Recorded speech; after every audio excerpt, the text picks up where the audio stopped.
You'll be pleased to know this presentation is much shorter than the earlier one I gave this afternoon. Okay, moving on now from having described the first part of the guidance document to firstly the second part, the perspectives.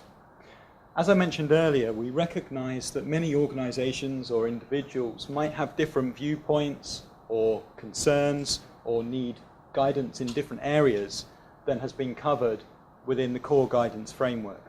And for that reason, we've written this series of standalone chapters which cover these specific topics. The coastal management planning, by that we mean documents such as shoreline management plans, coastal strategies, coastal land use development plans and so on. Anything that has a more longer term horizon of future decades or even up to a century. And I'll give a little bit of more detail about that shortly. There's a perspective that's been written purely from the viewpoint of site managers. I'm not going to say anything about that because Mark will be talking about that after this presentation.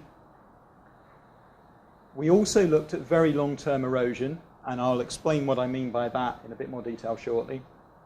And we also looked at considerations that need to be made for future sites.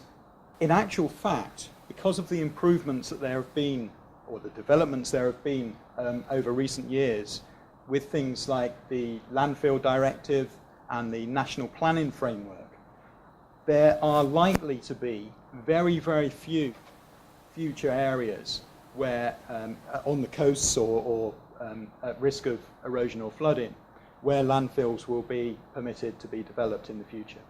Although there may be some applications for extensions of existing sites, of course. And this part of the guidance gives just a little bit of advice about the planning procedures, the planning routes that apply, and the types of considerations that need to be made. And the final perspective in this chapter, or in this section, deals with rivers. Earlier on, I said that the guide is very much focusing on coasts, estuaries, and harbours. But many people were interested in landfill sites or areas of land contamination along riverbanks as well. And whilst that wasn't part of the scope of the main guidance document, in this chapter, what we've done is identify the differences that exist between sites on rivers and coasts, and obviously the main one is the physical processes that can lead to the emergence of the material and dispersion of the material from the site. Obviously on rivers needing a lot more fluvial expertise, rainfall, hydrology and so on. And we've also highlighted the similarities in the general processes and procedures for solving these problems in fluvial environments. And in fact, although the detail of the approach may differ if you're on a coastal site compared to a river site, the principles that are core to the Part 1 framework equally apply, really. So just expanding on a couple of those perspectives in a bit more detail. Strategic coastal management planning. Well, we've heard about the Essex Shoreline Management Plan in the previous presentation. Thinking about shoreline management plans and other such plans of this nature in a more general sense, partnership working is core to their development. All of these types of plans involve multiple organisations. Some have different interests as well.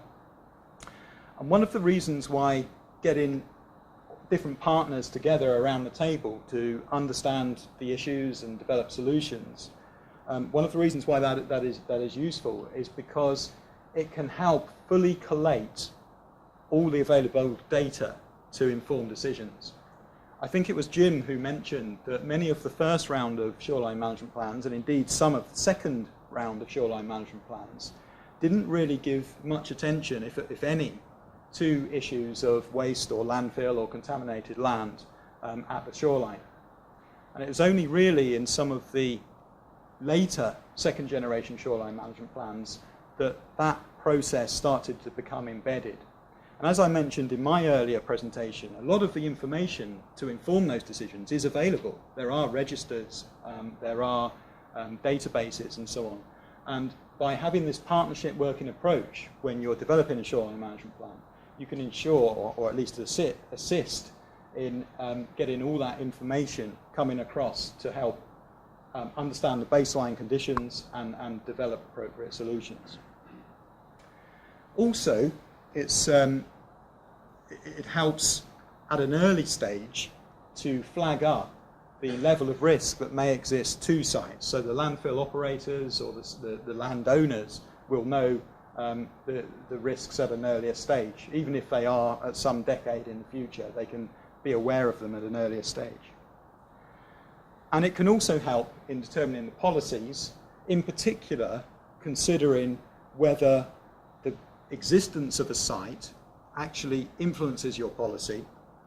So, for example, you may have an aspiration to do managed realignment, but because of the presence of waste behind, you can't. You have to continue to hold the line of that shore. Or the site itself could become affected by policies that are made elsewhere, and that's a very, very important consideration.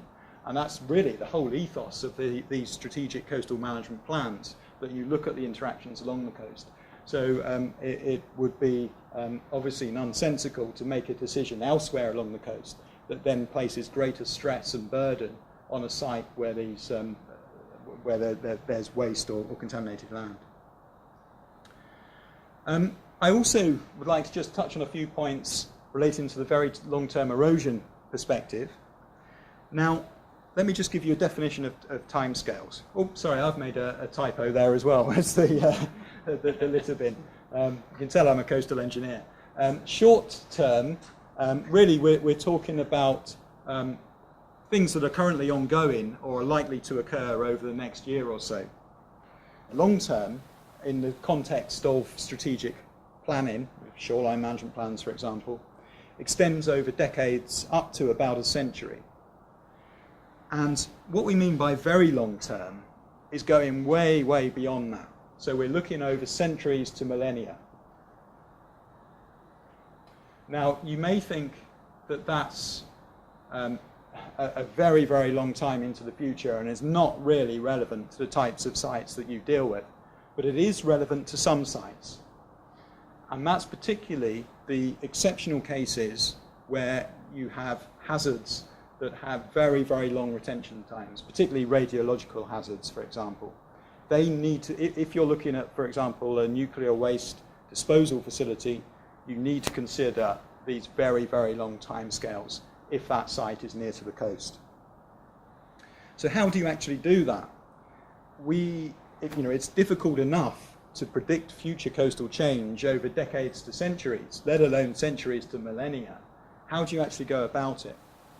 First thing you have to do is recognize the constraints of your approach, the uncertainties within it, and look at past change, contemporary processes, and then help that to develop your future projections.